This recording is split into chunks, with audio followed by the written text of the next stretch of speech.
وَبَشِّرِ الَّذِينَ آمَنُوا وَعَمِلُوا الصَّالِحَاتِ، اور اے نبی علیہ السلام آپ خوشخبری دے دیجئے ان لوگوں کو کہ جو بات مان لیتے ہیں، یعنی ایمان لے آتے ہیں اور نیک اعمال اختیار کر لیتے ہیں، ان لہم جنات تجری من تحتها الانہار، کہ ان کے لیے باغات ہیں جن کے نیچے نہریں بہتی ہوں گی، کلما رزقوا، جب کبھی بھی انہیں رزق دیا جائے گا اس جنت میں، منہا ان باغوں میں سے، من ثمرۃ الرزق،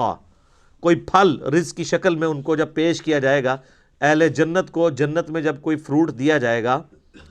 قالوا ھذا الذی رزقنا من قبل، وہ کہیں گے یہ تو وہی ہے جو ہمیں اس سے پہلے دنیا میں بھی دیا جاتا تھا، وَأُتُوا بِهِ مُتَشَابِهًا، حالانکہ وہ ان کو اس سے ملتا جلتا فروٹ دیا جا رہا ہوگا، ایگزیکٹ نہیں ہوگا،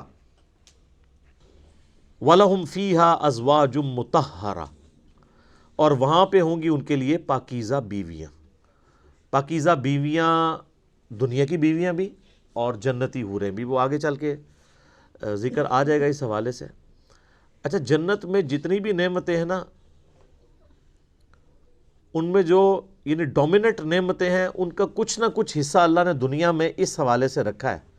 کہ انسان اس نعمت کو ایکسپیرینس کر سکے، لیکن وہ زمین آسمان کا فرق ہے،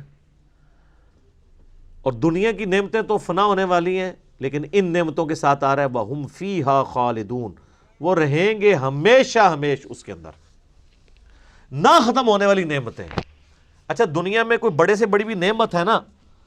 وہ اچھی انسان کو لگتی ہے، لیکن جیسے ہی اس کے چھوٹ جانے کا خیال آتا ہے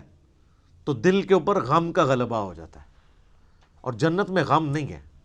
اس لیے جنت میں ہمیشہ کی نعمت ہے۔